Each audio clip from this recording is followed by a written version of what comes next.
into the exam season, with some wondering whether they would in fact work or yield some fruit. But as I said earlier, there were no reports of cheating, at least this year. Some of the changes that were brought into place, school principals were to collect and return exams. So that seems to have made a bit of a difference, at least in how the exams were carried out. I understand now that my colleagues Sharon Baranga and Kennedy Mreithi are ready to speak to us now from the Kenya Institute of Curriculum Development. Sharon, Kennedy, what is happening now? Who is your name? Moses. Sharon, we are on split.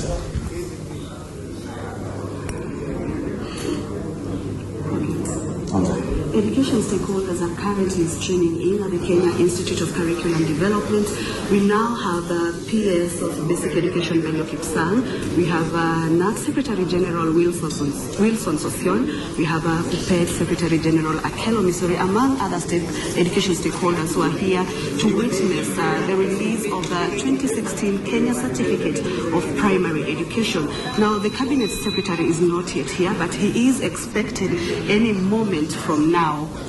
Naam, ni kama tu ulivyosema Sharon kwamba shughuli ni nyingi hapa katika taasisi hii ya KCSE, ambapo watu wengi wanafika tu, wakiwemo baadhi ya washikadau katika sekta ya elimu, na ni tunatarajia Waziri Matiang'i kuja kutangaza matokeo ya ya mtihani wa KCPE wa mwaka huu. Ni kando tu na desturi, kwani baadhi ama hapo nyuma tulikuwa tunatarajia mitihani hii inatolewa baada ya Krismasi au siku chache tu kabla ya Krismasi. Lakini wakati huu vitu vimefanyika kitofauti, na sio kitu cha kwanza tu ambacho kimetendeka kitofauti. Utakumbuka Sharon, ni kuwa mtihani huu wa mwaka huu, aidha wa KCPE au wa KCSE, umelindwa sana, wakiwemo waziri na baadhi ya maafisa wengine wakuu katika sekta ya elimu. Wamekuwa wakitembea katika maeneo tofauti ya nchi, wakihakikisha kuwa wao wenyewe wamesimamia shughuli ya uangalizi wa mitihani.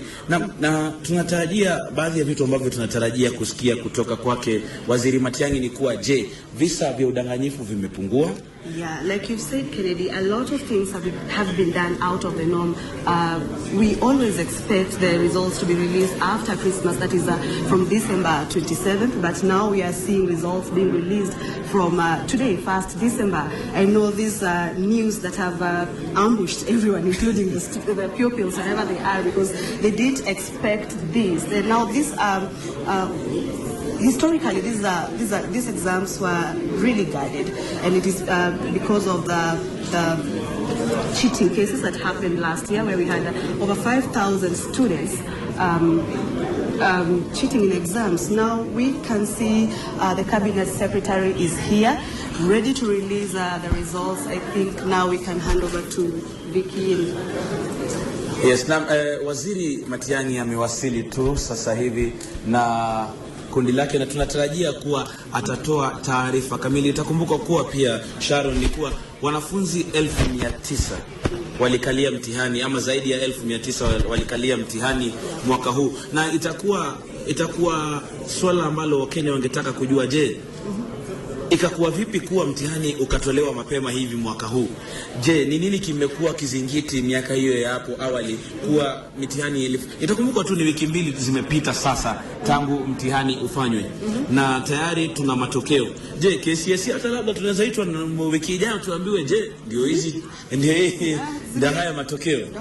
I think it's also among the things that are adding to the list of out of the norm things that are being done this year in the education sector, because many didn't expect the results to be released today, but hey, we have the results, and students should be keen to expect to know exactly. Naam, tunaungana naye mmoja wapo wa wataalamu katika sekta ya elimu, Bwana Ndorima. Habari gani? Nzuri. Utaanza kwa kueleza Wakenya jina lako ni nani, na kisha tutaanza maswali. Naitwa Moses Ndorima, naibu katibu mkuu wa chama cha KUPPET na pia mwalimu. Leo tuko hapa KCD tukingojea waziri atoe matokeo ya mtihani wa KCPE Je, Bwana Ndorima, ulishangazwa na hatua hii ya leo ya Bwana Matiang'i ama ni kitu ambacho mlitarajia kutoka kitambo? Unakumbuka ya kwamba watoto wakifanya mtihani kunakuwa na matarajio, kunakuwa na anxieties, na kwa hivyo although it's a surprise, it's a pleasant one kwa sababu it will reduce anxiety kutoka kwa wazazi, watoto na Wakenya kwa jumla. Na Bwana Ndorima, wewe si mpya katika sekta hii ya elimu, umekuwa hapo tangu awali, lakini tumekuwa tukiona mitihani ikitolewa Disemba ikienda kuisha. Leo ni tarehe 1 Disemba na tayari wiki mbili zimeisha tangu watoto ama wanafunzi wafanye mitihani yao. Je, ni nini ambacho kimekuwa kizingiti hapo awali? Kusema kweli ni ya kwamba huu mtihani wa class 8 unamakiwa na computers. Kwa hivyo marking inaweza kuchukua muda wa kama siku moja ama mbili na uishe.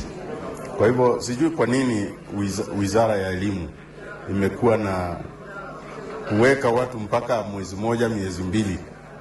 Nafikiria walikuwa wanafanya hivyo for speculative reasons.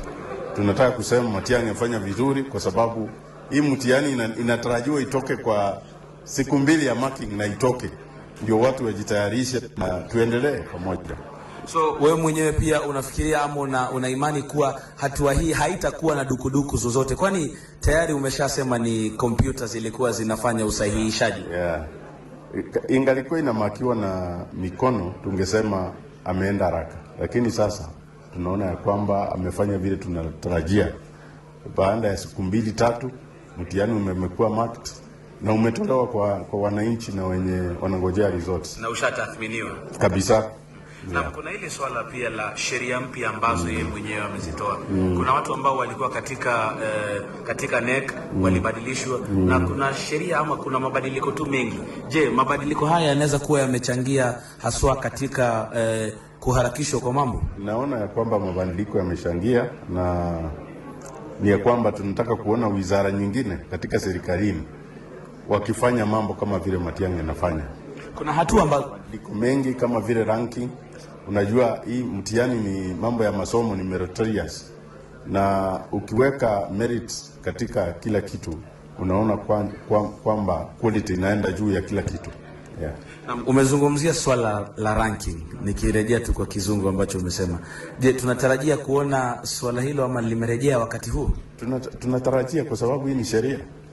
Ni sheria iliwekwa na bunge letu na tunatarajia kwamba minister akitoa mtihani kutakuwa na ranking, ndio tuone vile watoto wetu wamefanya.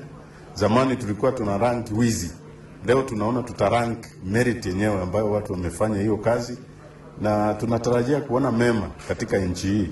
Kwa hivyo tuna uhakika kama taifa kuwa sheria ambazo ziliwekwa zimesaidia pakubwa sana kuhakikisha kuwa mitihani ambayo inafanywa na wanafunzi shuleni imekuwa ni ya haki na ambayo mtu anavuna alichokipanda. Kabisa, tunatarajia kuona mtu amevuna kile alipanda. Hatutaki kuona watu wamelipa ndio watengenezewe grades. Hatutaki kuona kuna watu mitihani imetupiliwa mbali kwa sababu ni investment ya miaka mingi. Tunataka kuona kila mtu amepata kile alipanda. Yeah. Naam, mtazamaji, ni baadhi ya vitu tu ambavyo tunatarajia. Utakumbuka tu nikikueleza ni kuwa washikadau katika sekta ya elimu wanaendelea kuwasili hapa katika taasisi ya KCPE, ambapo asubuhi hii tumeelezwa kuwa Bwana Matiang'i ama Waziri wa Elimu Bwana Matiang'i anajiandaa kutangaza matokeo ya KCPE ya mwaka huu ambayo ilikamilika tu wiki mbili zilizopita. Na nikimkaribisha tu mwenzangu Sharon apate kutueleza ama atuambie ni nani hawa ambao wamewaleta na ni swala lipi ambalo tunaweza kulizungumzia.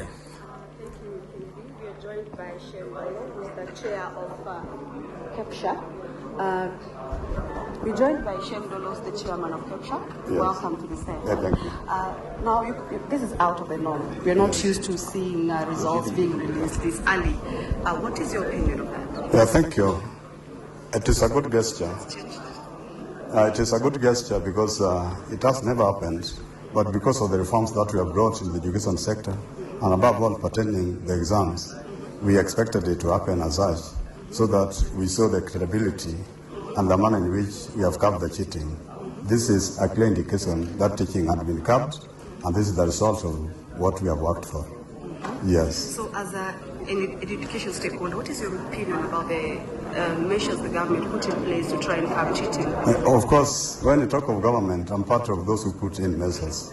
And these are my officials. I have the secretary, I have the treasurer. We put measures together, and Dr. Matiang'i was just championing as the man on the ground.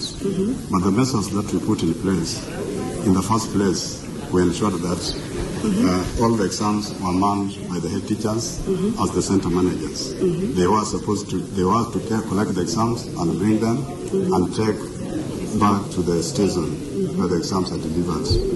And even the candidates, we have to be very strict as the managers to ensure that no cheating could take place. And even the invigilators, the supervisors, they were under our advocates. We have to ensure that they did the right work. And I want to be proud of the center managers for the work that they did, and even the candidates who behaved well until the end of the exams. Okay. I want also to echo the cabinet secretary and his team, the chairman of Kenya National Examination Council, Professor MAGOHA, and his team, and all stakeholders, together with the directors, who are in place to make things work. In fact, it is a concerted effort, not an individual effort. And that is why things are now transpiring the way you can see them. Okay, since Matiang'i has assured Kenyans that we are going to receive credible results, are you also of this opinion? I'm highly of the opinion, because this is what it is. And even today's release of exam is a clear manifestation that is credible. And even the days that we have taken since marking ended, it is a clear indication that we are equal to task. It is credible the way you are looking at it. Yes. Okay, there are concerns that yes, there are these measures that are there to ensure that we receive credible results, but people are, scared that maybe monkey business will be done, when it comes to marking of the exams. What do you have to say about this? One thing I want to share with you, the way the strict measures that were put from the beginning, the strict measures are still there even at the marking centers. And indeed, we have very many officials who are taking charge, and they must ensure that things work on well as we started our exams. I want to tell all Kenyans that the cabinet secretary and his team, they are equal to task. And nobody should doubt what is taking place. Let them wait. If they are doubting Thomas's, they will see the reality. And even for the secondary one, that is the position. Yes. Are we going to have ranking? Ranking, for KCSE and KCSE, in our general meetings, we never wanted it. But because it was passed in Parliament, we have to adopt it, because the government wants it. So let it be in place, because we have issues. We said we compete individuals, but we compete the standards, but we don't compete individuals. And for that matter, if it is now brought by the government, we have to own it, because we said in one boat. That is our position. Yes. But don't you think with ranking, at least you're going to know how pupils are faring, how schools are faring? If there are schools that are not doing well, then they can be spotted, and the facilities, infrastructure, if it is a human resource, they can be improved. Yeah, we advise them to have categories of ranking, because they all know the type of the schools that we have, and if ranking is put in general, then others will be disadvantaged. Because even when you look at the enrollment, we differ in enrollment, and even the infrastructure differ, and in other things, there are a lot of challenges. That is why we as an association, we say... Okay, excuse me, sir, I'll have to... Yeah, excuse me. Okay. The Cabinet Secretary is here. We are ready to receive the results of the KCPE, and now we can just listen into what is happening within the KICD.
Good morning, everyone. Still morning. We would want to welcome all of us to this function this morning. I would want the Cabinet Secretary for Education, Dr. Fred Matiang'i, the Cabinet Secretary for Interior, Honorable Retired General NKAISSERY, the CS for ICT, Joe Michel, my colleagues PSS, my colleagues from the sector, the CEO TSE, Honorable Sabina Chege, the Chair for Education Committee, our host, the Director for KCSE, and process honors today, Professor George MAGOHA and Mercy Karobo, the Chair and CEO respectively of the Examination Council. I would want to welcome all of us. And before we start this process, I would want to welcome the Regional Coordinator for Rift Valley, Mary, to lead us in our word of prayer.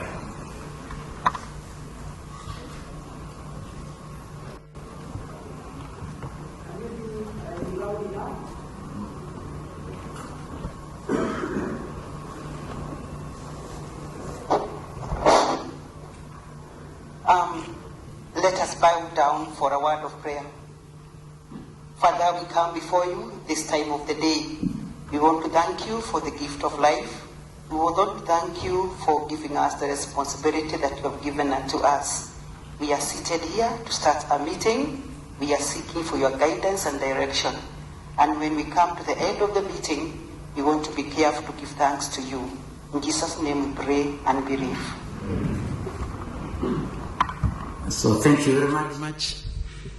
As we are all aware, it's today exactly 1 month since we began the exam, when we started the KCPE examination, and having marked and processed the examinations, we thought it is very clear and very important that we don't leave our kids waiting and create anxiety beyond this time.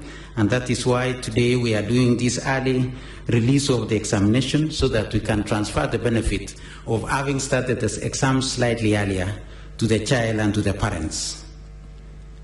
Having said that, today we don't want to take also so much time because we would want to release these results and reduce the anxiety on the Kenyan people. So I would want to take this opportunity to invite the CEO of the Teacher Service Commission to give the contextual position on issues of teachers and who are manning and the critical process honors when we are out in the field. Karibu, Madam CEO. Thank you, PS. The CS in charge of Interior, Honorable NKAISSERY, the CS in charge of Education, Dr. Matiang'i, CS ICT, Joe Mushero, Honorable Sabina, the PS is present, Professor Suda, Dr. Muizi, Dr. Kipsang, the Professor MAGOHA, who is the chair of NEC, and the council members present, colleagues from the education sector, distinguished guests. I think it is still good morning. Good morning.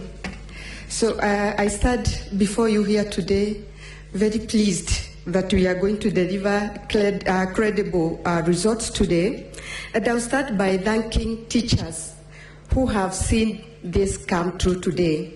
And I'm thinking of teachers in the fact that they prepare our children to sit these exams. They prepare them from the point where they join Standard 1 up to the point they set the national exams, and in this case, the KCPE. These are the teachers who most often go beyond the call of duty, and we at TSE are very proud of them. Personally, as I was going around monitoring the examinations, I did see dedication and commitment from our teachers. Very early mornings and late afternoons. And sometimes the late afternoons were really late because when we had rains or we had some mishaps, our teachers would still hold on to those exams as if their life depended on them until they were delivered back to the containers. And so we applaud our teachers. We promise, we at the TSE, to support the teachers in everything that they do, and we'll start by them. If the minister once again says that we continue going to the containers and our teachers are going there, Waziri, we at the TSE will also be there to support our teachers. Having said that, of course, you know that as in all circumstances or situations, we do have a few challenges. And I do acknowledge that in a very few circumstances indeed, we had professional misconduct on a few of our teachers, and these teachers, action was taken on them. They are very few indeed, and they will be dealt with within the confines of law. The exercise was 99% successful, and we will continue with this and also improve on anything that needs to be improved on. There are also lessons that we learned as we went around and monitored, and especially for us at the TSE, we have seen, or we have now learned where we may need to, we have to introduce support systems for our teachers, especially in capacity building, to strengthen supervision, especially in examinations and even in class, and also our invigilators and the center managers who are our head teachers. One strong lesson that I learned and that we should all learn is that teams deliver. Because we worked as a team from, it was a multi-sectoral team that monitored these exams and administered the exams. And since we at the TSE have learned a few lessons, we shall work with NEC, we shall work with the Ministry of Education and with other stakeholders to improve on the teaching deliverables. However, I would also be lying if I said that TSE will not be interested in the outcome of these results, because results reflect the quality of education in a country, and which in turn reflect the quality of teaching and learning. And so, if as the minister releases the exams today, if the exams are poor, if the performance is good, then it is a reflection of the quality of teaching and learning. And you know that research has shown that also the quality of education in any system cannot surpass the quality of teachers. And therefore, we shall be very interested, we at the TSE, with the reports coming from NEC,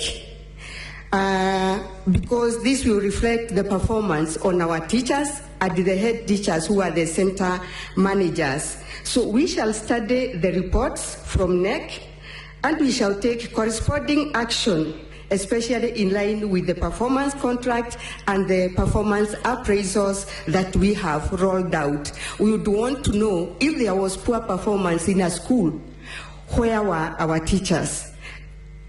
On the other hand, if there was good performance in schools, these are the teachers that we shall be looking upon as teachers who need to be promoted and supported in all ways. And so we'll be very interested in the outcome of these results going forward. So thank you very much for listening to me as we have these exams released. Thank you very much, CEO. This process was driven by our new council at the Kenya National Examination Council. We are all aware that we had challenges, and thereafter we constituted a new council being led by Professor George MAGOHA, and who has driven this exercise in the best way that we could. And as I invite Professor MAGOHA, I would want to acknowledge, I have seen in our presence, the chair of the Parents Association. We are aware that we've just constituted a new Parents Association, and parents have a critical interest in the examinations that we are releasing today, because these are our children. So I would want to take this opportunity to invite Professor George MAGOHA, the chairman for the Kenya National Examination Council, to make some remarks. Karibu, Prof. Good afternoon. I have the honors to start speaking in the afternoon because all the other speakers spoke in the morning. Honorable Cabinet Secretary Fred Matiang'i, who I call our Field Marshal, even though we have another Cabinet Secretary in the name of General Retired Joseph NKAISSERY, who has been very instrumental in this process, and of course the third Cabinet Secretary is my very good friend Joe Musheru of ICT. All other distinguished ladies and gentlemen here present, I will be very brief. To start by saying that we made a promise to this country as a nation that we shall deliver exams that have not leaked. And I remember saying it very firmly, that you can take that promise to the bank. And I think you are going to catch that. You are going to catch that promise today. I want to start by saying that no matter how well a strategy is, a culture, our own culture, can destroy that strategy. And what my council has been going through is fighting against the culture, to the extent that we had to reorganize the examination process at strategic, tactical, and process level. And because this is not my day, I want to say that this process of reorganization, I am sure you're already aware, meant that we limit the number of people that had access to what we were doing. Maybe some people would say that I should not say this here, but from where I'm standing, I don't trust anybody. And it helps me if I deal that way. So we set the exams and set in place mechanisms of securing those exams and made sure that the exams were delivered before they leaked. And the secret has always been just one thing. It doesn't matter. I'm a surgeon by training, and I don't know what I'm doing here, but if you are a good surgeon and you are not available, then you are a useless surgeon. So we have used that same concept. It doesn't matter how intelligent you are. We have made sure, I have made sure that my council members here present have been available, and sometimes they have been working for up to 14 to 16 hours a day. Can you just be upstanding to be seen, ladies and gentlemen? And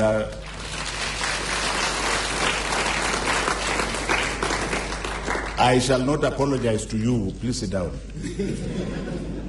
Because we seem to have achieved our desired objective.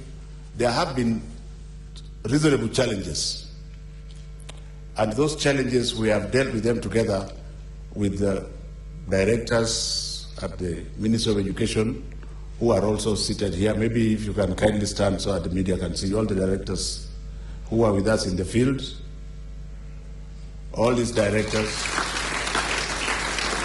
and even their bosses, in the name of Belio Kipsang, Colette Suda, and Dina Mwinzi. And another one, Karaja Kibicho, who was also at Alliance. I don't know whether he's here. What I'm trying to say here is that there is nothing, in order for this country to move forward, there is actually nothing that is so big for any of us to do. And this notion that we should be thinking about letters, actually I keep saying they are useless A's, because you are supposed to create and nurture a whole child. I think we have given ourselves another opportunity, and then you might say, is it going to be sustainable? Yes, it shall be sustainable, because we are going to be there, and you can take this album again to the bank. Because some people have been saying, but why, this is just a chairman. Why does he have a car? Why does he have a bodyguard? Why does he have an office? What do you think I was appointed for? Because you see, I was actually surprised when I was appointed by His Excellency the President. I did not know that somebody realized that there are certain people who are completely apolitical. They can work and achieve results. And you will remember that it is only what gets measured that gets done. So anybody who talks about performance contracting in a negative way should not even exist. Because if you don't have your target that you are going to, for example, with regard to our teachers, whom I will comment about shortly, if they had performance contracts telling them what you need to expect, you can then check whether you are achieving your objective rather than waiting until the exam time when you find that you have not been doing the same thing.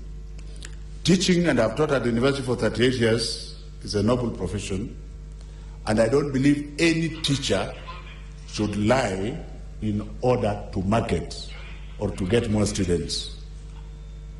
It is common knowledge, and I think you people know it, but our culture is stopping you from dealing with it. The so-called excellent schools, they are not excellent. That you can quote me. My name is George MAGOHA. You can quote me. I have said that they are not excellent because why should a school have 200 candidates, then select the top 20, and then say, oh, these top 20 are the ones that have become the best school in Kenya? Who are you kidding?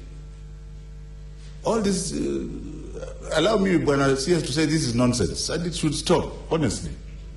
If I have a school which,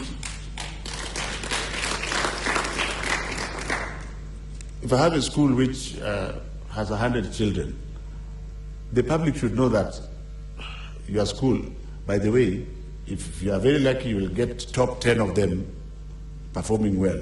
Most of the times, it's about 5%. So why don't we accept what we have? And I'm hoping, as I stop, when appears that can we learn to accept what we have with pride? You're getting me?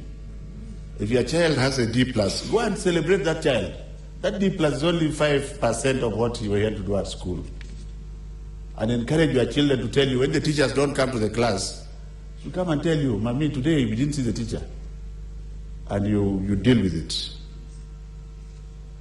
I want to take this opportunity, ladies and gentlemen, to thank the majority of the teachers of the primary school who are diligent, and also to chastise, because I'm not diplomatic, yeah?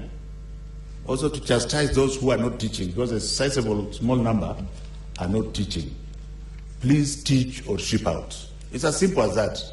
It has nothing to do with the union. The union is supposed to deal with your welfare, assuming that you are doing what? That you are teaching. If you are not teaching, the union should not even issues. Are you getting the point? But for the majority of the teachers who are nurturing our children, I want to be very grateful to them. I want also to be very grateful to our headed by General NKAISSERY.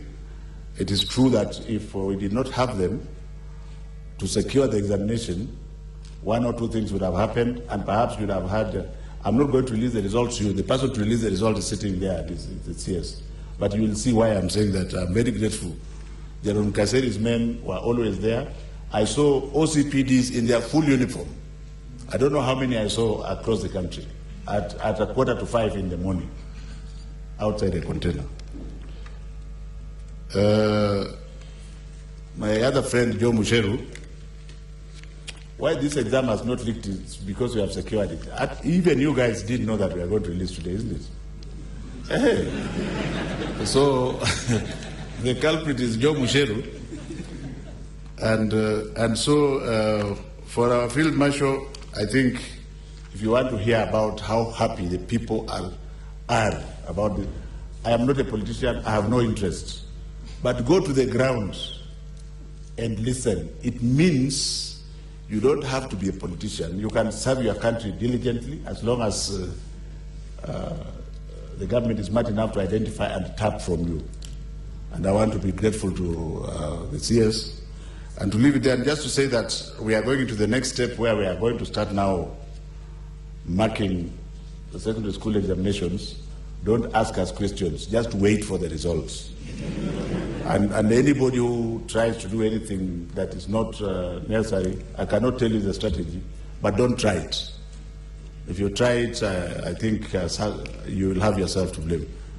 ladies and gentlemen, it is a pleasure. I want to thank the government as I sit down for having given me the opportunity to serve, because sometimes in this country, if you don't have a godfather to plead, me, I never plead, and I shall never plead for a job, because I believe if I can do it, somebody will see that. And I want to thank the government for having noticed that, and we'll leave it there. Thank you very much. Thank you very much. That is exactly our chair. He tells us that some of us sometimes we try to talk, and he says he doesn't coach what he says. He says, so, Bwana Chair, thank you for your leadership in this process. At this juncture, I would want to welcome our chair for the Education Committee in Parliament, Honorable Sabina Chege, to also make one or two remarks as we make progress.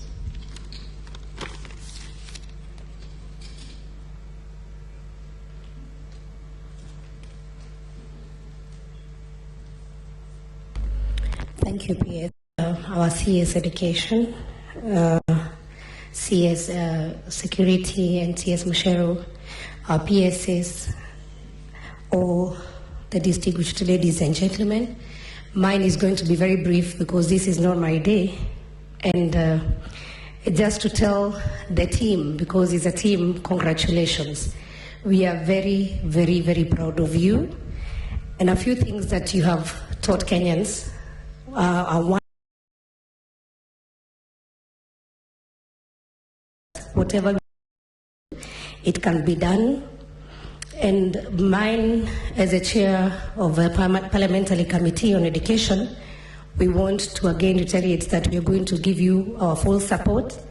Whatever you need as NEC and also as a ministry, we are going to fully support you.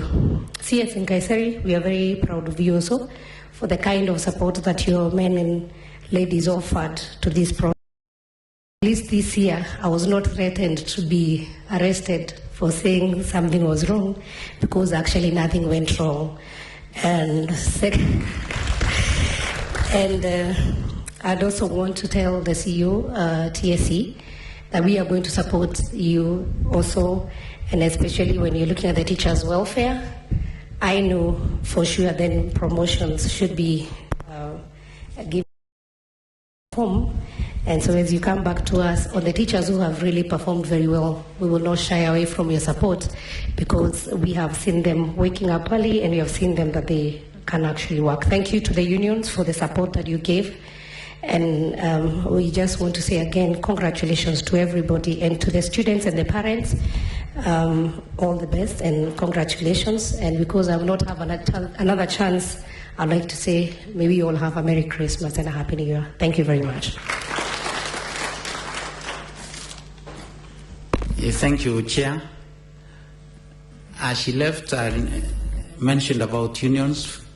I would want to most sincerely thank them, because when we went to Nyeri with the CS, we were accompanied by the Vice Chair of KUPPET and the Secretary General of KUPPET.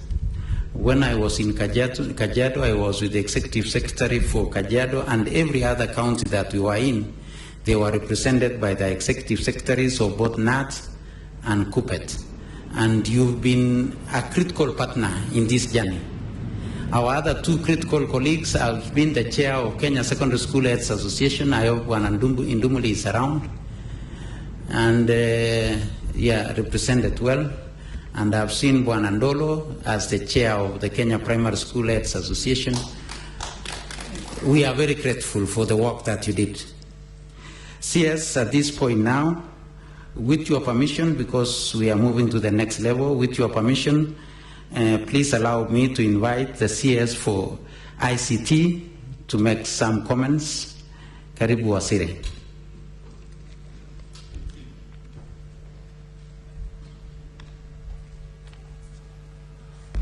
Asante sana PS, CS Matiang'i, CS KCSE, PSs, distinguished ladies and gentlemen.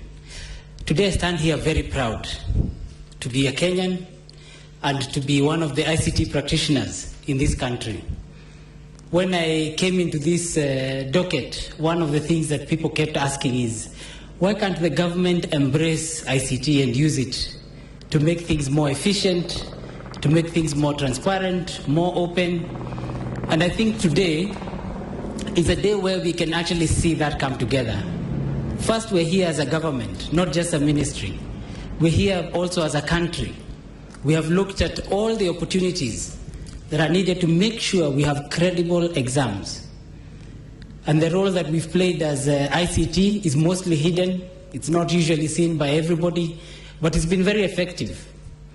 We've been able to see where people have tried to cheat, and the law will take its course as we go on. But more importantly, we can assure you that the results that you are going to hear today are accurate. They are also timely, and the speed at which we've been able to mark these exams has taken many people by surprise. It's one of the questions many Kenyans have always asked. Why does it take so long to mark? Why can't you digitize? In a lot of ways, that is what we have now done. And this is not only stopping with the KCPE exams, even now in the marking stage of KCSE, which is about to start, we have technology there. We've got systems that are going to ensure that we have the accuracy, and we're also going to be timely, so that when you get your results, you're sure those are your results. It's great to know that actually, the country is leveraging and using this technology. After the CS education announces the results, all the candidates will be able also to use technology. They will get a shortcode, and they'll be able to know what their results are, even as the media transmits. So we are in a journey of converting this country to be digital, but some of the big steps and big milestones we make are usually very silent. Today you will feel and use technology everywhere.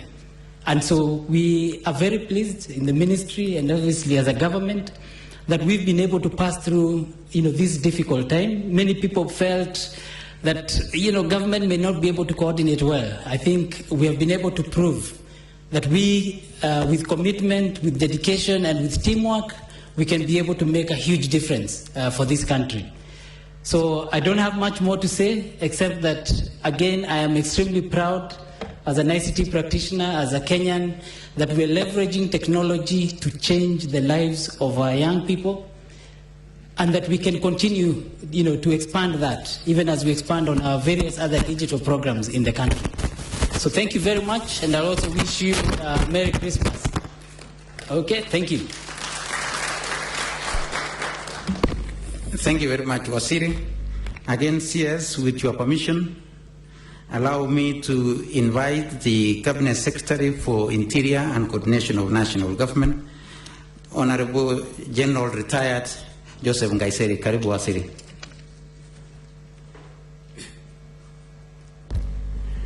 Thank you very much, CS, PS, CS Matiang'i, CS Musheru, all the PSS present, Chair of Parliamentary Committee on Education, all protocol observed. Good morning. Afternoon, the professor had told us, very good. CS Musheru said, he is a very proud Kenyan. I want to say I am a very proud and happy Kenyan today. The reason being, me and CS Matiang'i began this journey as early as March to ensure that our children will get a bright future.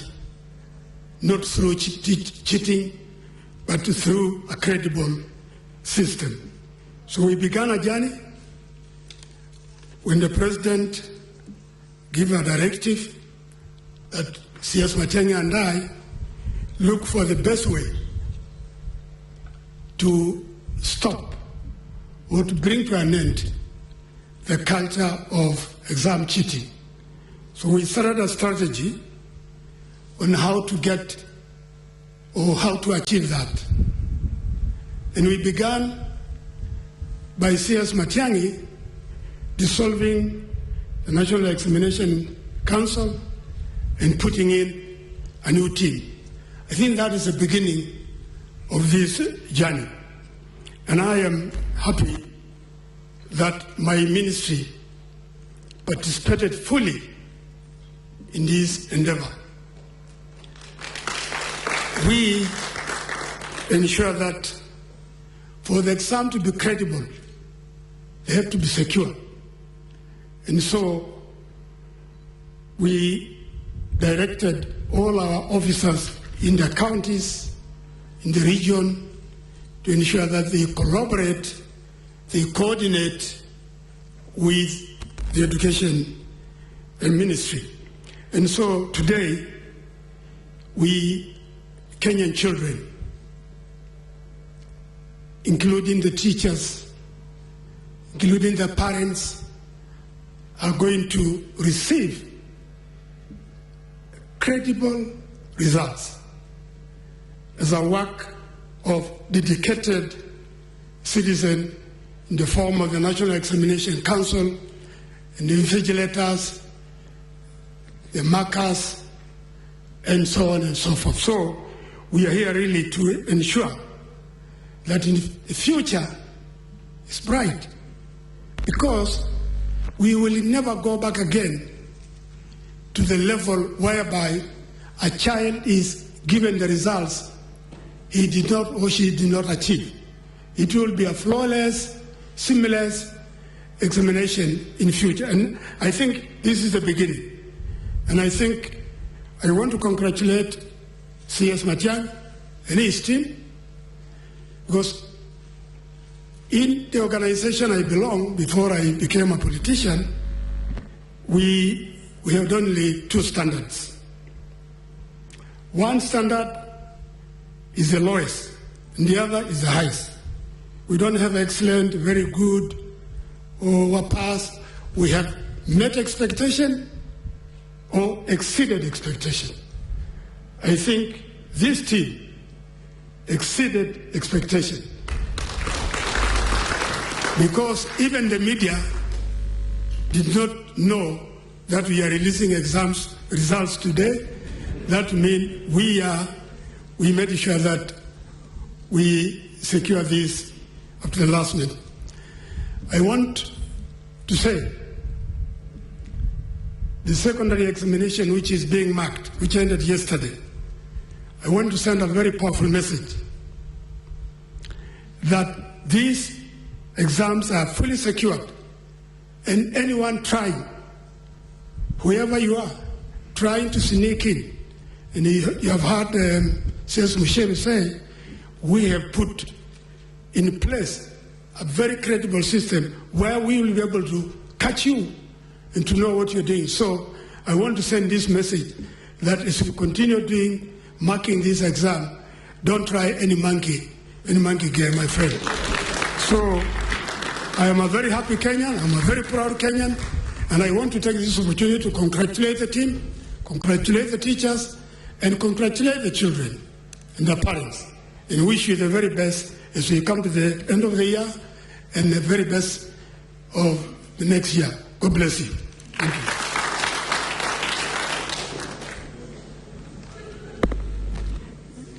you. Thank you, Wasiri. The General says as they are, and I would want to thank him very much. And before we go to the critical end, as already mentioned, we had an exercise that was carried out in the field. I would want the representation of our field team, represented here by the regional coordinators of education, to just stand, because they are representing our field officers, and these are people who did quite some good work. Thank you very much for the work and for the coordination that you gave us. And on behalf of the county commissioners, deputy county commissioners who also did very good work, General, we would want to most sincerely thank you, and that your team did a real good job. With those those remarks and the remarks that we have received from all the speakers who have spoken this morning, it's now my humble duty to invite the Cabinet Secretary for Education, Dr. Fred Matiang'i, to officially release the 2016 KCPE examination. Thank you.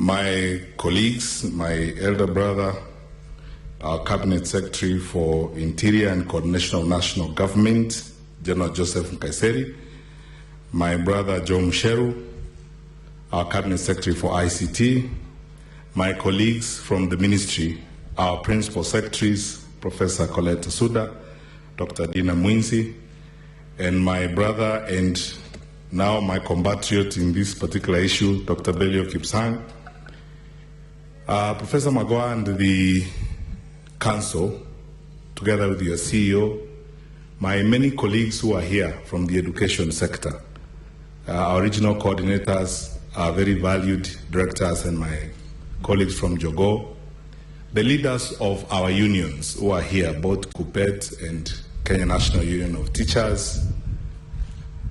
Of course, I will not fail to recognize my good friend and the chairperson of the Education Committee in Parliament, and my sister, and a very strong partner in what we have done, the Chief Executive Officer of the TSC, my sister Nancy Macharia, and all of you good people who are here this afternoon.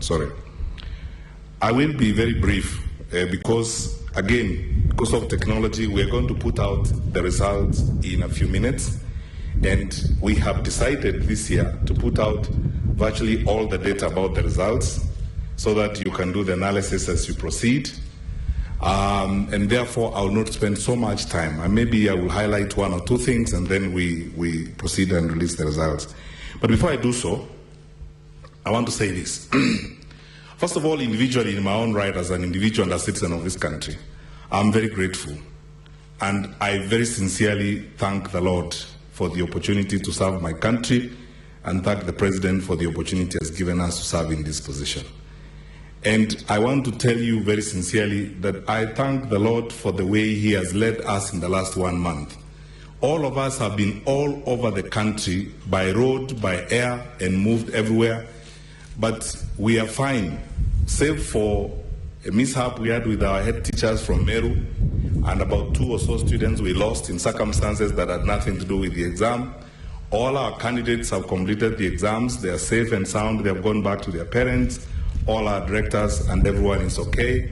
We are in good health, and we thank God that we've come this far even after we moved around so much without any problem. Secondly, I want to sincerely thank my colleagues, my 2 cabinet colleagues, General NKAISSERY and Joe Musheru. I will shortly talk about this whole exercise and how we've gotten here, basically emphasizing the importance of the partnership approach, delivering as one government, working together as agencies of government that are charged with responsibility to deliver services to our people. That is our responsibility. But let me pause here to say that I remember last year when we released the examination, I stood up and as I said, as a responsible public servant, I tendered an apology for the mess in which we had found ourselves. By the time we were releasing KCSE early this year, 7,809 of our children did not have results. That was an unacceptable situation. We cannot live that way. We cannot claim to be responsible people. And I tendered an apology, and I said at that time that I do not wish to apologize again. I will take responsibility. The buck stops here. I will do whatever it takes on my own. With the help of the Lord Almighty, we will do the right thing this time around. Even if it means waking up at 4 a.m. in the morning and going to containers at 5 a.m. in the morning, to be sure that we get it right. And you can see from the results we are about to announce today, that working together, all of us, and focusing on the task at hand, we all have the capacity and the potential to drive in the right direction so that our education sector moves in the right direction and we raise our children up in a responsible manner. We do not have to teach our children very early in their lives that you can engage in shortcuts and that you can get things without working for them, as it were. So I'm really grateful to all my colleagues, starting with my cabinet colleagues, both those who are here, the two of them, who are the ones who have worked very closely on this issue. It's true, as General NKAISSERY said, we started this in March. You remember His Excellency the President, when he addressed the nation during the State of the Nation address, the President made a promise to the country. He undertook that we will bring about reform.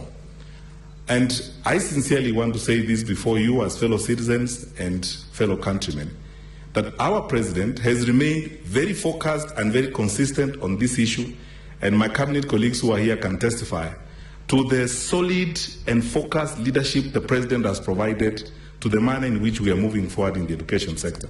Because as he says all the time, whatever we are doing for our country amounts to nothing if we are not educating our children and we are not building the human resource capacity we need.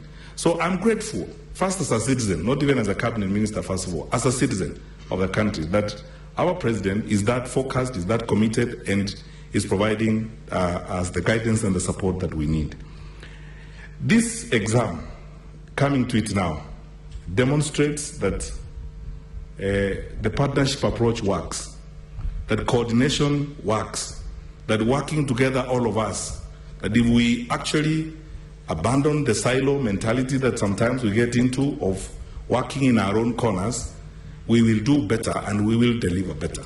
I have seen some very interesting cooperation across the board, starting from our own sector in education. I want to say here very candidly, very openly, about how grateful I am personally to my sister Nancy Macharia and the leadership of the Teacher Service Commission. She has remained committed, focused, and forthright, and we have worked together. All our colleagues at the Teacher Service Commission, we have all focused on delivery of results, and we have that delivery here with us. I am so grateful to my colleagues from other sectors. The Ministry of ICT gave us staff, seconded staff to us, who have supported us, and we will continue to work with them. I can't thank General NKAISSERY enough with our colleagues in the Ministry of Interior. Everywhere I have gone, and I think I've lost count of the number of schools and centers I've visited in the last 1 month. I have been at almost every day the examination was going on. Virtually every day I was at a container at 5 a.m. in the morning or some other time. And everywhere I went, the county commissioner of the area, the deputy county commissioner were promptly present. They provided us with the guidance we needed. And anytime we had an issue, they themselves actually could even call us and advise us on what we would do. And I'm really grateful to our colleagues from the Ministry of Interior. But I want to say this to you. My heart goes out, and frankly, my heroes and heroines this year are the head teachers. Our head teachers. The strategy, when we designed a new strategy of administering exams, truth be told now, looking at the strategy later on, we actually discovered that strategy is based and is going to be dependent on the delivery of the head teachers. So if they delivered, we succeed. If they didn't deliver, we are cooked. And at some point, we were a little bit nervous. But our head teachers, and I want all of you head teachers, wherever you are in this country, our head teachers and principals, to know this. We truly appreciate you. And if we celebrate this result, we will be celebrating the work of our head teachers. The level of commitment, including yesterday when I was in Machakos in the morning to open the container in Machakos, there are about 72 centers that pick exams from that center where I was in the morning, and all the head teachers were there. And every time we've had conversations with them, very committed, very focused. And actually, I didn't know until I started interacting with the head teachers how pained they themselves were with the manner in which we ran the examination process before. Because as the head teachers, they raised the children, they trained them, and then they also got funny results at the end. So I am very grateful to the head teachers. I thank them very sincerely from the bottom of my heart. And I want to tell you this. I have come to this realization, and my colleagues in the Ministry of Education too, I've come to this realization. As we move forward, even from January, when we introduce more reforms and we want to drive faster to reform the education sector even better, our focus is going to be on what we do with the head teachers, how we strengthen them, how we empower them, what more tools we need to give them, and how we go forward. Because they are central to the delivery and the achievement of our objectives as we go forward. So I'm really grateful to them. And all of you good people that the Lord has put in our lives, my colleagues from Jogo House, my colleagues from Kenya National Examinations Council, my colleagues from the Teacher Service Commission, we had a huge contingent of directors because we had both the overt and the covert strategy. And all of you, especially the ones who were in the covert strategy, the directors and the senior officials that we worked with, I want to thank you very sincerely. Because we were all out, we were not in the office, and we focused on this, and we have very interesting results. Lastly, and I'm going deeper into the actual results, I would like us to know this. I want us to be honest and truthful people. There is no way we are going to develop and raise our children if we are not going to be honest and truthful in the things that we do. There are certain things we cannot live with. I am very sincere as always, and we will be candid and upfront with you. There are certain things we will not accept. We will be firm, and we will insist on the right thing being done, because it is our responsibility to do so.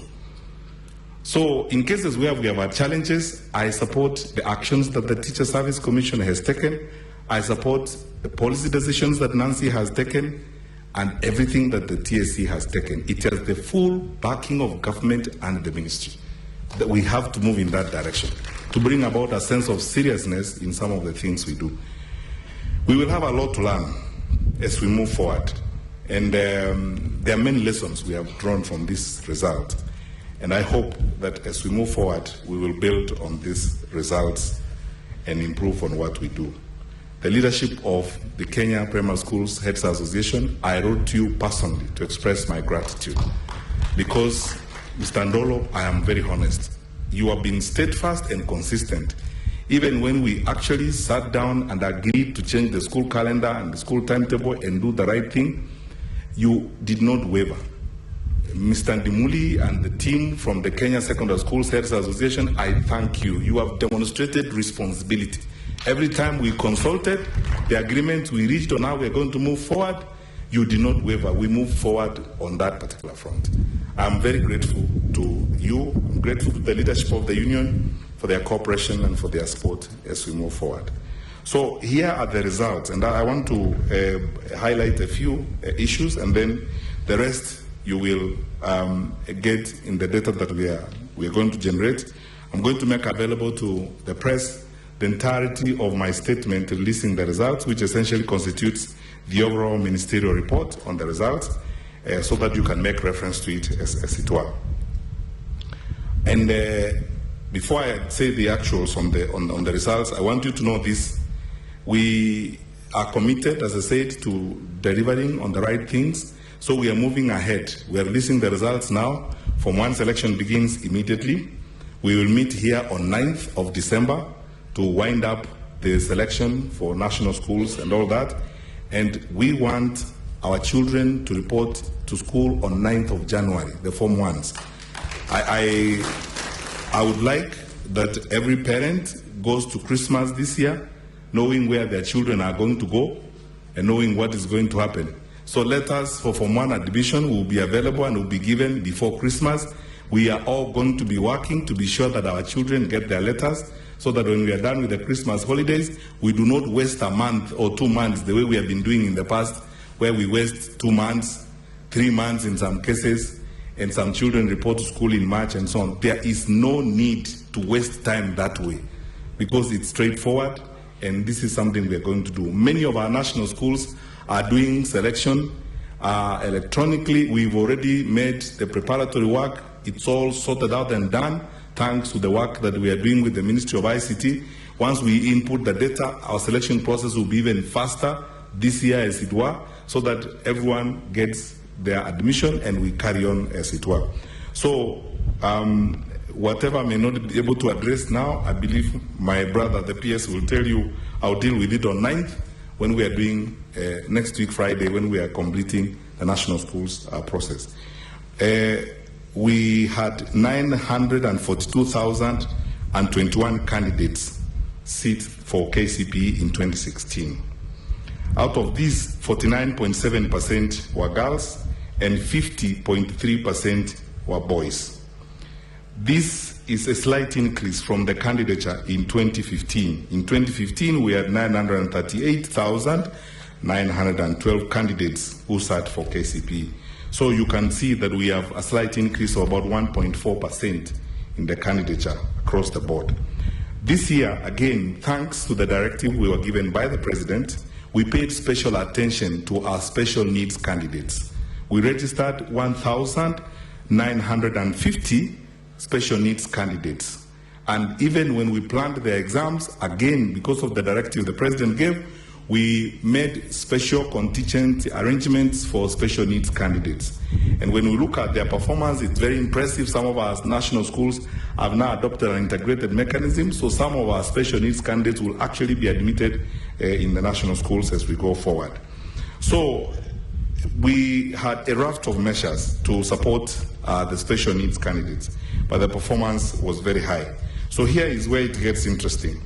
The highest candidate this year in KCPE scored 436 marks. That is a drop because the highest candidate in 2015 scored 449 marks. A total of 5,190 candidates scored 400 marks and above. This is compared to the year 2015, when we had 7,560 candidates scoring 400 marks and above. So you can see in terms of the highest score, there's a drop of 31%. You will notice when we give you the raw data and statistics that actually the curve in terms of the distribution of scores is very normal, as it were. We have maintained very solid integrity in the management of this exam. Let me tell you this. And because of the way we have moved around and the support we gave the special needs candidates, the top special needs candidates scored 421 marks. So you can see it compares very well. The examination did not leak. We did not leak anywhere at all. We had only 21 incidents across the country of malpractice or attempted malpractice. The classic case was from Wajir, where cell phones were collected from candidates. And we took the cell phones, we have had them analyzed, they were collected before the examination began. The supervisor in that center and the principal and all the other people who are involved, who will actually be disciplined, because that process has started, who allowed it to happen. We collected the cell phones before they began. We have analyzed the cell phones and the content and the communication using our security systems, and we can see that teachers were seated in the bush and trying to send answers to their students using those cell phones. Fortunately, they were sending the answers to the security people because they are the ones who had the phones by that time. So the truth of the matter is that the exam did not leak. So for the first time in the history of KCPE, there is no candidate whose results are going to be cancelled. All our kids get their results. No candidate is going to lose their results. And these 21 cases we had is the lowest number of cases of malpractice or attempted malpractice that we have ever had in the history of KCPE. And each of these cases has been analyzed, and the process of documenting these cases is going on. And some process also of disciplining the culprits is going on. So the full analysis of the results will be available. But I want to answer a question before you ask me. Are we going to rank the schools and the candidates? Parliament passed an amendment to the Kenya National Examinations Council's Act, which requires us to rank the schools in the order of a system we will have to determine through research, consultation, and then we are required to prepare regulations, because that is subsidiary legislation. We have to send them to Parliament before we can have a system based upon which we can rank. And this amendment was passed in October. It was too late for us to put together a system. I have reached out to civil society, I've reached out to other actors in the sector, so that we begin working to fulfill the requirements of that law. Because there is no basis upon which we can do ranking if we have not done what the statute prescribed when it was amended. So you'll receive all your results. We haven't done that ranking. But I needed to point one thing. If we were ranking this year's top candidate with 436 marks, he will not make it amongst the top 90 in 2015. Because of what you and I know. But anyway, I want you to take it to the bank. That's where Professor MAGOHA says we should take the truth. This is probably the cleanest possible result you can hope to get. But there are two things I want to say. We have noticed several centers.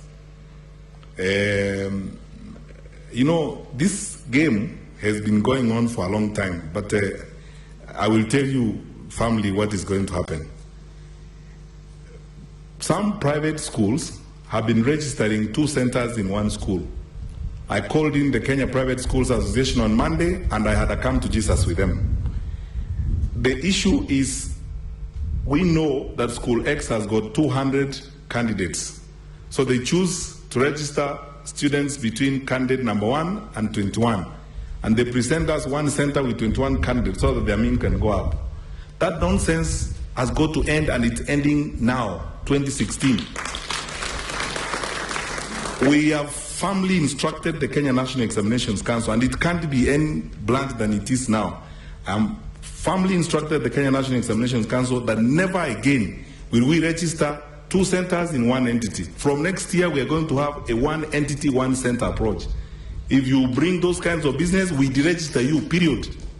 That's all. You go and do your business wherever you want to do it. You cannot use our children for your own gimmicks, a selfish, greedy way of trying to market yourself using our children. And let me describe a short situation so that you can understand how sickening it is. In one school, there are 2 children from one family. And this so-called ingenious person has registered one child in the cohort of 21 and the other child in the other group, which is supposed to be seen to be either foolish or adable. Many of you are seated before me here are teachers, are trained teachers. Do you understand psychologically what you have done to those children? One will grow up with the stigma that people don't think they are smart, that probably they are second rate, all because of some guy who wants to make money, and they think the smartest thing to do is to engage in that kind of business. There are certain things I don't want to say now because I am before the country. We will take this to the farthest extent. So it's as simple as that. We will never again in this country have that kind of business. From next year, we are going to do is a one entity, one center approach. And I'm not springing a surprise. I had a meeting with the Kenya Private Schools Association on Monday. And I explained to them this, and I said as ministry and as government, we will not accept it. It's now policy. NEC is instructed to proceed in that kind of manner. If anybody tries to argue against it, you deregister them, you can go and run your business where you want, but as a country, we will not accept it. 2, there are private centers. One feature that we have noticed this year, when we look at the data and the analysis we are doing, there's an interesting feature in our country where there are people who either go to NEC or for some reason, I'm trying to find out some of those officers in my own corner at the Jogo who were engaged in that, register some centers.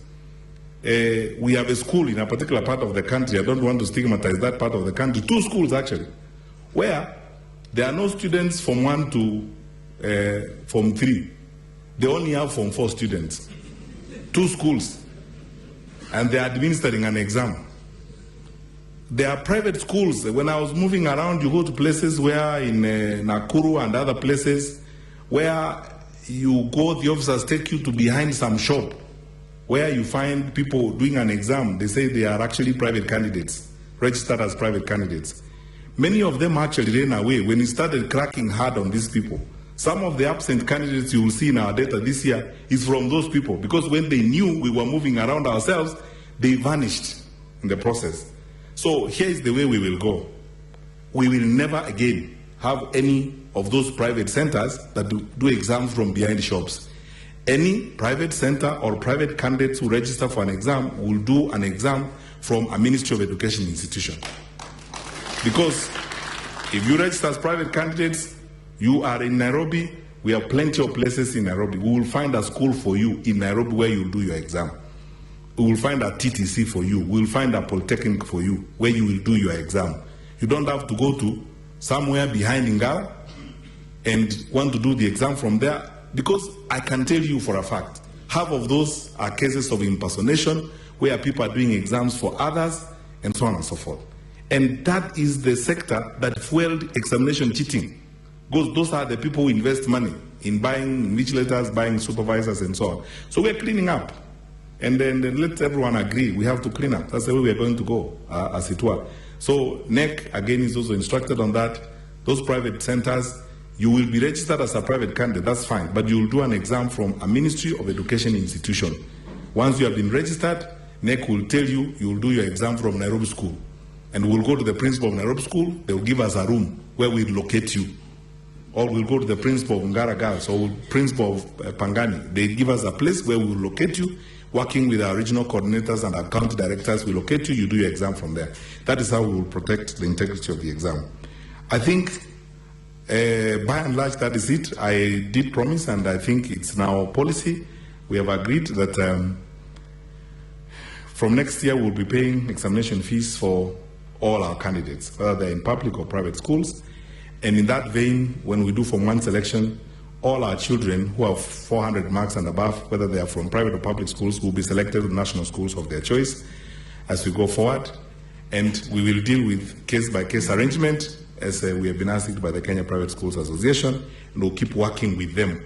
As long as they're not making unreasonable demands, we are always, of course, ready and willing to reason with everyone, as it were. So, in conclusion, I want to say 2 things. Our command and control center is working. It's a 24/7 operation. Anyone who has issues on the exams, we gave the numbers during the exams. Call up there, walk in. Whatever issue you have, we will be able to sort it out. I do not need to reiterate the position that has been clearly outlined by my colleagues, both Joe Musheru and General NKAISSERY, about the marking of KCSE. We will stick to the truth, and I think you can see so far that you cannot second guess us. You just need to try. We are going to manage the exam processing very effectively, truthfully, and ensure that we get credible results for KCSE, because that too is something that we've managed very effectively. Very lastly, if you are a candidate, you can send your index number to 22252, 22252 right now, and you get your results. And may God bless you all. I will wish you Merry Christmas next week during the Form 1 selection. Thank you. Thank you, CS. And with the mention of Form 1 selection, we have said that we shall be distributing to our brothers in the media very detailed analysis of the results of this year. At this juncture also, we would want to thank the media team and the Kenyan media for the way that we have reported the examination process from the 1st of November up to yesterday when we ended. We would want to say, as Kenyan people, we are all winners. And we've shown, all of us as Kenyan people, that we are a great nation and that we can be able to deliver on anything that we would want to deliver as a Kenyan people. The Cabinet Secretary has requested that as we give you this data, and information that you can go do deep analysis, and it will be available for an engagement and a serious discussion on a question and answer session on the 9th of December, when we shall have been able to analyze the information that is in these particular statistics that we shall distribute. Once again, thank you very much. I will ask Dr. Joan to make any announcements in case there are any announcement. Dr. Joan.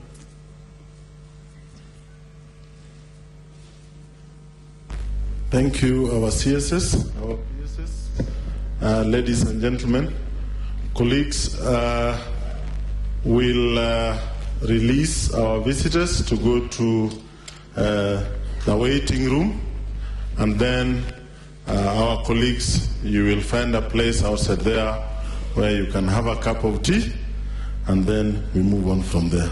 I think that is all. Thank you very much.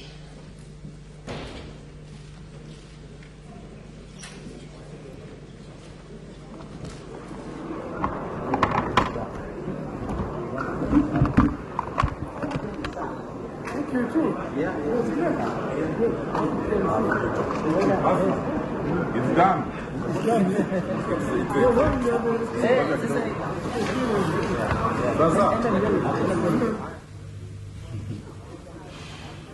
All right, and there you have it. Education Cabinet Secretary Fred Matiang'i releasing the 2016 KCPE results from the Kenya Institute of Curriculum Development. Of course, this came as a surprise to many stakeholders in the education sector. Today being exactly a month since the KCPE exams began, and a lot of credit given to this multi-sectoral team.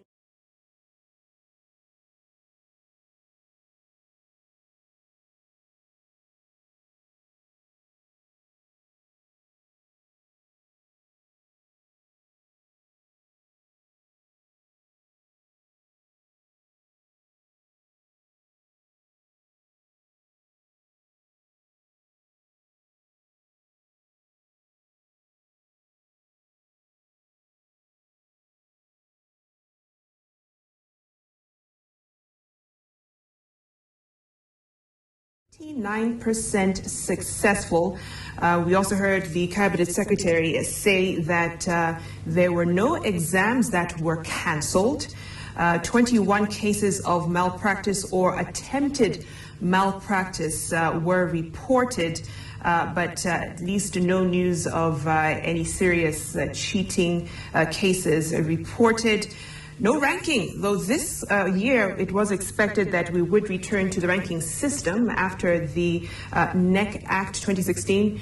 We actually have my colleague Sharon Baranga there at the Institute speaking to the Education Cabinet Secretary. Let's just listen into that. The accurate results, as it were. So it's time now for all of us to engage with the results. Because the results speak. They are speaking to teachers, they are speaking to parents, they are speaking to the students. Let us now engage now, all of us in the sector. What do these results tell us? And we will go now later to the counties, and the county directors will disaggregate the results for each county, and then they will have an opportunity to look at the results and analyze them. Just before you leave, it's an ambush for all of us. When did you make the decision to release the results on the 1st of December? I don't understand what you mean by an ambush. We are doing our work. We woke up in the morning from home to go to work, and this is what Kenyans pay us to do. So do we expect the admission process to be transparent as well? Absolutely. I can guarantee you, absolutely. Transparent and completely accountable. I can answer any question on it. We are going to be very transparent. All right, thank you so much, Jose. That has been... SG. Asanteni sana. Tunaendeleaje?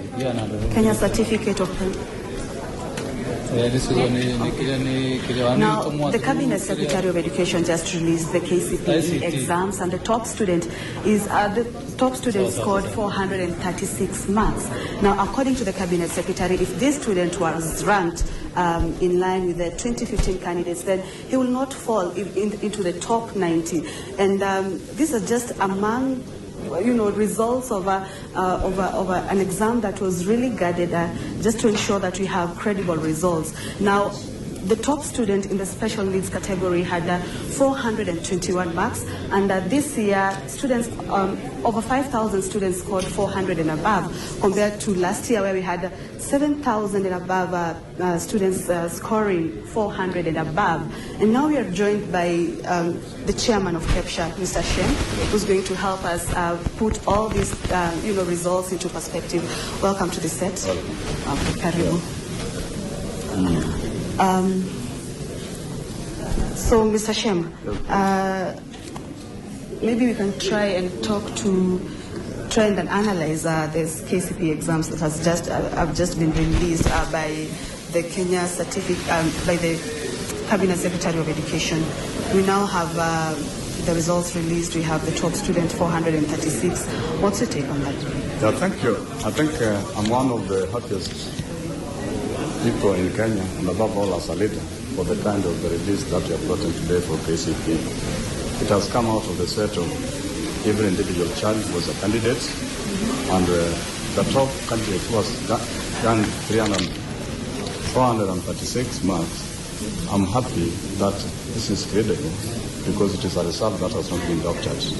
And I want to appreciate the effort that was put by the candidates together with the teachers who taught them. I may not have much telling the results of what has transpired, but I want to say it is the best that we have seen since ever. And for that matter, I'm proud of the results, and I may not have any otherwise of the achievement that we have gotten this time. And you have also realized how the special needs child has attained 421, which is not happened in the past, because the results were being doctored, and the special needs children could not be seen into the limelight. But you can now see they are just the winners, and you can now see the mark that they have obtained. I think we are proud I'm proud as a citizen, and above all as the chairman of KEPSHA, and even my executive are with me here. They're also equally proud, and we thank God for that. Okay, now aside from the 21 incidences that the cabinet secretary mentioned, this year they are saying no student is going to have their results cancelled. Do you think it's it's believable to have an exam where everything was up to par, their normal practice? Yeah, I think it is quite believable because the machinery measures were put in place to curb cheating, and it is evident that those who attempted to cheat were stopped before it took place. And for that matter, the candidates never received any doctored results, and that is why it is credible that whatever they have gotten is from their offset. The measures that were put in place debarred them from reaching the candidates. And you have realized that even the cell phones were within the special unit, and the numbers were recorded, and they could not reach the candidates. And we are proud of that. Yeah. Okay. So, as an education stakeholder, we have students who maybe they are going to say, we did not do well, I did not score well. What can you tell that student? Of course, the students, they must not have the same measurement of quality paths, but we have cadre of learning from those who have achieved the highest and those who have achieved lowest. We have so many areas of jurisdiction where they can venture into, and for that matter, they are well placed. But if one thinks he has to think of coming back to school, there are other measures that are put in place that they will be advised accordingly. But I want to believe the candidates who have done the exams, we have many options for them. Whether you have obtained D or less than 200 marks, still we have institutions where they can be absorbed and they continue with their learning process. Remember, passing exam is not giving you the best in life, but the best in life is gotten through the skills, the behavior of an individual, and the talent that somebody can nurture as a person. I believe holistic kind of growth is very important to our learners, and they need to appreciate God who has created them, and God has enabled them with different abilities apart from classwork. That is my put. Yeah. So it has always been the norm that KCPE results are always released around 27th, 28th of December. Do you think this early, releasing these exams early, the way they have done this time, was also part of the measures to curb cheating in these exams? When the exams had been marked, a bit of doctoring was going to take place, and people could compromise those who are in the neck. But this time round, nobody could compromise them because of the measures that were put in place. It is obvious that you have now seen it in practice. that this result which were delayed, there were reasons for the delays, and that reason was not there this year. And that is why we have gotten the results at the right time to prepare candidates, their parents, and everybody for Form 1 intake next year. I believe those who used to waste money in the course of December holidays will no longer do the same, because there is a target for them. I want to thank the Cabinet Secretary and his team, the NEC, for having released the results in time, because there was no point keeping it unless they wanted to doctor it as it used to be in the past. But that was not the talk of the day. Yes. Okay, now out of the results, we have over 5,000 students scoring 400 and above. Last year we had over 7,000 students scoring 500 above and above. What do you 400 and above? Sorry. What do you think is the what caused this change? Can we say that maybe some of those who scored 400 and above last year were not really their results? It is true that they used to score abnormal results, which were not their own making. But now we are coming to reality and looking at individual efforts.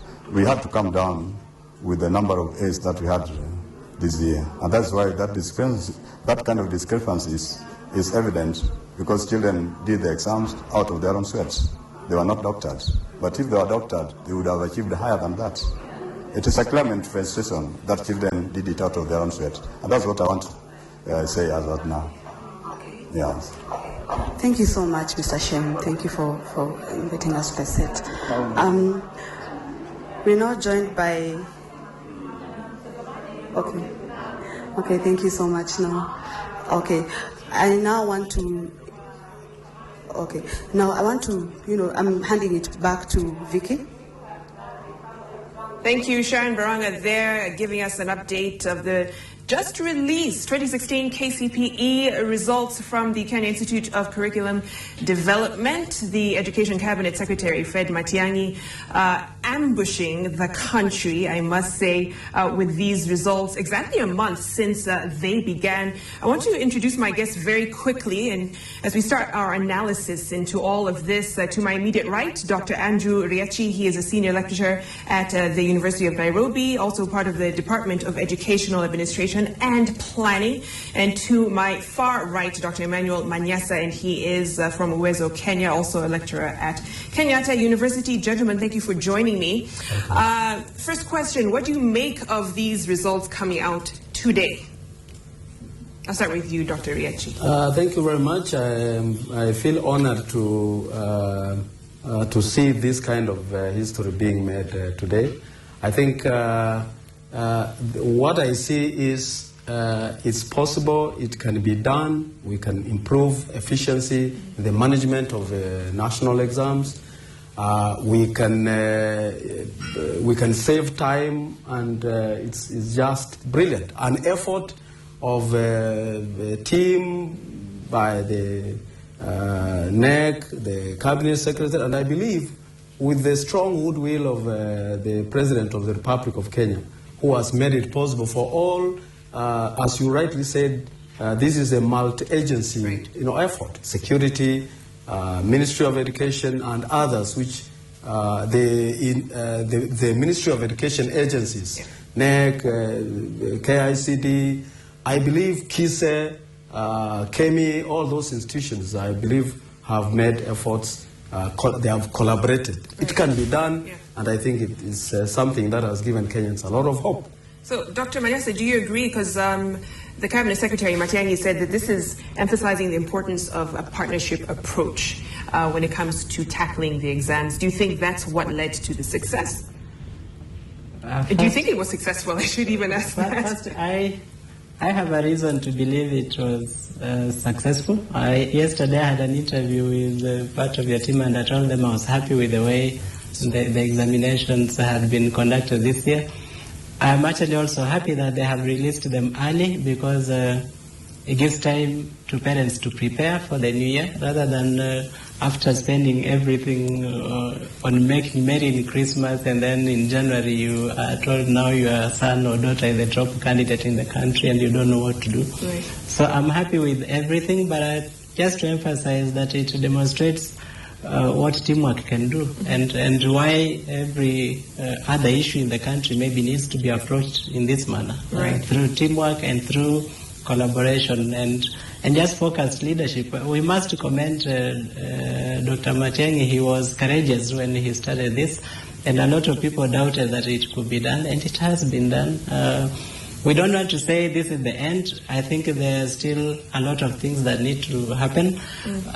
As of this year, all credit will go to this team. Yeah. Now we want to see a system put in place that can continue to deliver such a results on time, even without the individuals in these positions at the moment.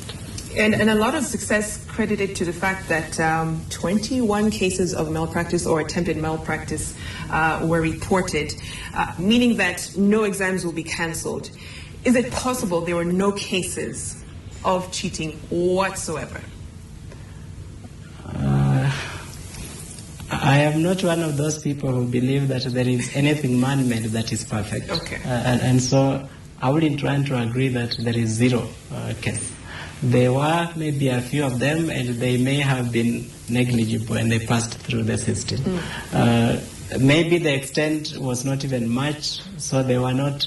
You know, there are those cases where you would have gotten 200 marks and you cheated to get 300, and it doesn't really show that you actually cheated. So there may have been such a cases that didn't really get anyone's eye, but we don't expect any man-made system to be perfect. So, Dr. Riachi, do you believe that human error could have overlooked some of this, perhaps? I think the CS was very clear that there were just incidents demonstrating attempts to do the rigging, you know, to cheat, but they were curbed at the right time because of the systems that had been put in place. So my take is, I want to believe what he has said, and he's talking from an informed point of view, and considering the nature of the KCPE exams, I think it's possible that everything and the systems that were put in place, where exam papers was properly secured, and a number of people were organized in such a way that it's not one person or so to pick the paper. So I want to believe what he has said, and hope that the system that have been put in place are going, as my colleague has said, are going to be strengthened through possible legal and policy frameworks to ensure that what we are seeing now can be sustained. So beyond the shock of the results being released today, no ranking. And of course, we heard the Cabinet Secretary say it's because the legislation took too late to take effect. What do you make of that, the fact that we have not seen that a second year in a row? Dr. Manyasa, I'll start with you. Thank you. I honestly hope that instead of putting in place the legal framework to back up that legislation, that what will happen will be amendment of that legislation. It was a bad law to begin with. I hope that it is not going to eventually see light of day. So we never go back to ranking. No one has ever shown us the value of that ranking. We know so many disadvantages of it. No one has ever demonstrated to us the value of ranking. And Dr. Riachi. I think ranking does not serve any purpose apart from helping the private schools get clients. I remember as early as 1964, when the first Education Commission was set up, chaired by the late Professor Simeon Ominde, they recommended in their report that there should be no unhealthy competition in the education sector. But all through since 1964 to date, we are crazy about ranking, which is one of the sources or motivations for cheating. So I think I quite agree. Perhaps we need to rethink that bill because in any case the country is gearing towards changing the education, the way education is going to be delivered, basic education. I'm privileged to be a member of the National Steering Committee for Curriculum Reforms, and several things are happening, and good proposals are being made, and most likely examinations are not going to be managed or even prepared with the same objectives as now, because it's going to be a competence-based curriculum. So I think, as Dr. Menyasa has recommended, said, I think we need to rethink that bill, which has already been overtaken by events. So it will actually take us back to a place that is not at least helping the education system before this overhaul. I am actually very happy that the CS pointed out the issue of certain private schools having multiple centers. In some cases, they don't even have multiple centers. They register the non-performing children in public schools in the neighborhood. So you have a school that claims to have a mean grade A, but it actually just less than half of their pupils registered in their own school, and they send other children to register elsewhere. That is the kind of thing that ranking has been encouraging. So you can come up with position 1 using only 20% of your pupils to be ranked position 1, and then use those results to attract ignorant parents to bring their children to your school when eventually their children won't even sit exams in your school. So it will actually make room for more abuse of the system should it come back into play. Let's take a look at the performance, because the highest mark this year was 436 compared to 449 last year. What do you make of that dip? And just over 5,000 students or candidates managed to get 400 marks or above. So what do you make of those numbers? I'll start with you, Dr. Riachi. I think without the privilege or the benefit of having some detailed information about those results, I can only speculate. I think this is a genuine kind of result. One would have expected an increase in the number of pupils who scored over 400, considering that the total number of candidates last year were more than those who sat for the exam the previous year. So clearly there's something that indicates that the result was genuine, was valid, and I want to single out the fact that there were efforts to support learners with with learning differences. They are called elsewhere. Or in Kenya we call them learners with disability, which is not very good term. They are learners with a difference, or they are learning differences. Now the focus clearly indicates that the Kenya is on the right path towards implementing the Sustainable Development Goal number 4, that focuses on quality and inclusive education. So I think this is brilliant. And let's just quickly go to the reason why we even have this discussion. Of course, the Kenya Certificate of Primary Education, KCPE exam results 2016 were released today. The Education Ministry, which has strictly supervised the examinations process and marking this year, released the exams almost a month early, in a total break from tradition, which has seen the exam results released a few days after the Christmas holiday. In the past, approximately 952,473 candidates sat last year's examination, with the ministry reintroducing the school ranking system. Let's listen in a bit to George MAGOHA, the NEC chair, and some of his comments during the release of the results. 200 candidates, then select the top 20, and then say, oh, these top 20 are the ones that have become the best school in Kenya. Who are you kidding? All this, allow me, Bwana CS, to say this is nonsense, and it should stop, honestly. If I have a school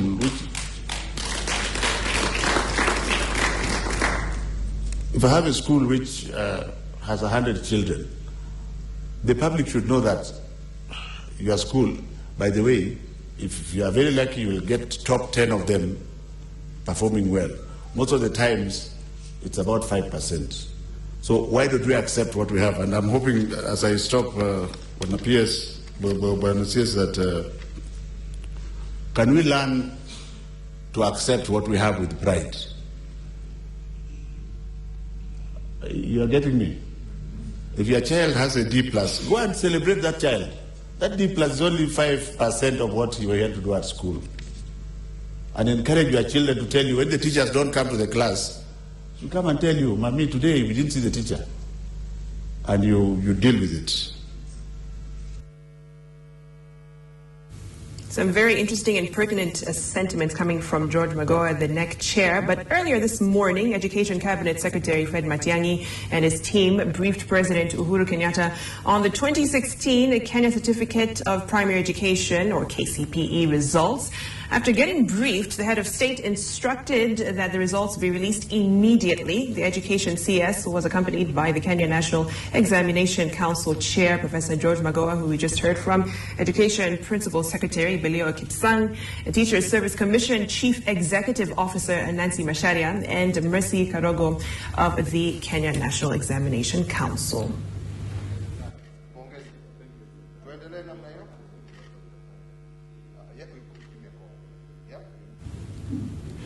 So let me go back to my guests, Dr. Riachi and Dr. Manyasa. I saw your reactions to what George MAGOHA was saying about being content with the results that come out. There's a lot of pressure that comes on the candidates, especially during this time, to perform at a certain level. Aside from ranking, what do you make of his comments that, you know, parents should take off that pressure from the candidates? Dr. Riachi? I think what that comment meant, indicated is this is a genuine result, and much as we may not relate the marks with certain competencies which are not there, they are not the focus of the marking or the exams. They reflect the ability, general or overall ability of a learner. And the most important thing I think I can interpret that comment to mean is every child has the capacity to do something. So getting 180 marks out of 500, there's something that child can do. If we had systems of assessing their capacities and interests, they can do something.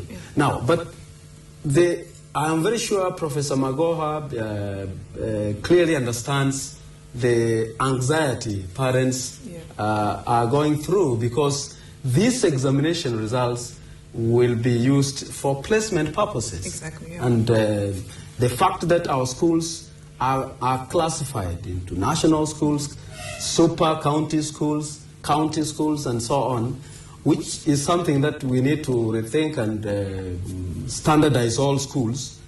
Give them appropriate resources so that there's uniformity in the quality of instruction. At the moment, it's a big thing. So the results point to very high stakes. Yeah, no, absolutely. And MAGOHA said that the results, as much as they are important, are only, 5% of what they do in school. But unfortunately, they're made to feel that it's the measure of their entire educational career, if you will. It's unfortunate. Yes, but Dr. Manyasa, what do you make of that? Because, of course, next week is going to be the Form 1 selection process. Two things. First, you commented on the issue of the results indicating a drop this year. I think the drop is still insufficient. We need to see maybe further drop. Why do I want to see further drop? Because there's still an element that needs to be pulled out of this, which is the drilling of candidates that happen. We want to see when the results come out how many of those top performers are from public schools. We're going to see that most of them are from private schools where they have been drilled. And we still want that component also out. Yeah. I'm happy that the ministry is trying to enforce the no tuition during school holidays policy. I support them, and I really want that element addressed. Second is the issue of categorizing secondary schools. I have written an opinion piece and said abolish national schools, because they are being given 50% of government funds on infrastructure development, yet they educate 12% of the children in secondary school. And it is just unfair because we have schools that lack basic facilities, and you're giving all the money to schools which already have established facilities. Because of that, that is why parents are anxious when results are coming out. They want to see if their child will get a chance in these schools that hold the promise of better performance in the future. Right. So we want all secondary schools to be fairly equal in terms of the available facilities and the quality of management and the number of teachers available to them, so that parents don't have to fear for the secondary school that their child will join. Right. I think that is important. That is the bigger thing that now the ministry needs to focus on going forward. And let's look a bit closer to some of the changes before we wrap up to the national exams that many feel was the difference in terms of what we've seen in the past 30 years of national exams in this country. But the Cabinet Secretary, Matiang'i, put in place measures like school principals collecting and returning exams this time around, no social activities in the third term, TSE, NEC, the Interior Ministry, Education Ministry, of course, ICT Ministry were monitoring exams. So we saw that multi-sectoral engagement. And of course, the KCSE exams, which were completed yesterday, were done in 4 weeks as opposed to 6 weeks. But what do you make of some of these changes? The Cabinet Secretary got a lot of pushback from some NEC officials, from teachers, from some parents, but insisted that this needed to be done. Do you think that some of these measures actually made a difference? They have. I think, Sharon, they have, and it clearly demonstrates that when there is goodwill by the top leaders of any department or government and appropriate measures are put in place, it's possible that the field officers, be they police officers, be they TSE county directors and Ministry of Education field officers, they can be put on toes and things can work. So this clearly demonstrates that the efficiency, the management of education in this country is set to improve. I pray for that what has been started by Dr. Matiang'i and his team can be sustained. And as I said, through appropriate policy and legal frameworks. He said, he even stated one or two, policies that have been set up.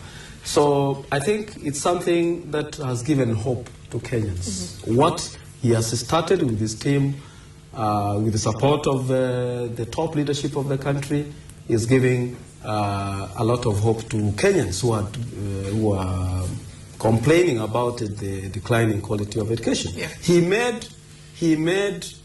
created measures that made cheating very costly. And that is a lesson to be learned, which can be adopted. Yeah. Such a strategy can be adopted by the leadership of the nation to fight corruption.